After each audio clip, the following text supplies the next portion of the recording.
మదనపల్లి జిల్లా కేంద్రంగా పుంగనూరు నియోజకవర్గంలోని 5 మండలాలు మదనపల్లి జిల్లా కేంద్రానికి కలిపి మదనపల్లి జిల్లా కేంద్రంగా ఏర్పాటు చేసిన రాష్ట్ర ముఖ్యమంత్రికి ఉప ముఖ్యమంత్రికి మీ అందరి తరపున నేను హృదయపూర్వక ధన్యవాదాలు తెలియజేస్తున్నా. ఎందుకంటే ఎన్నో ఏళ్లుగా మదనపల్లి జిల్లా కావాలని జిల్లావాసులు ఎప్పటి నుంటో బ్రిటిష్ కాలం నుంచి అక్కడ కట్టడాలు ఉన్నాయి, అన్ని చారిత్రాత్మకమైన అన్ని సౌకర్యాలు ఉన్నాయి. అటువంటి జిల్లాను మదనపల్లి జిల్లా చేయకుండా రాష్ట్రం ఇంతవరకు ఉన్న ప్రభుత్వాలన్నీ దాని పరిగణనలోకి తీసుకోకుండా అది నిస్వార్థంగా వదిలేసిన పరిస్థితులు ఉన్నాయి.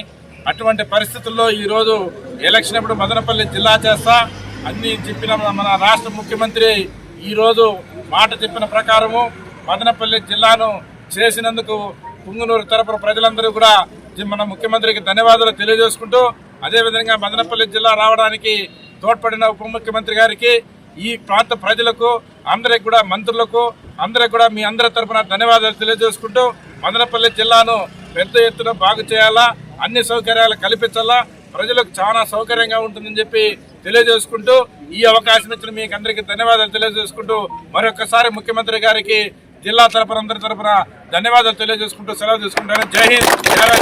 చంద్రబాబు నాయుడు గారి నాయకత్వం, లోకేష్ గారి నాయకత్వం, లోకేష్ గారి నాయకత్వం, రామచంద్రారెడ్డి గారి నాయకత్వం, రామచంద్రారెడ్డి గారి నాయకత్వం.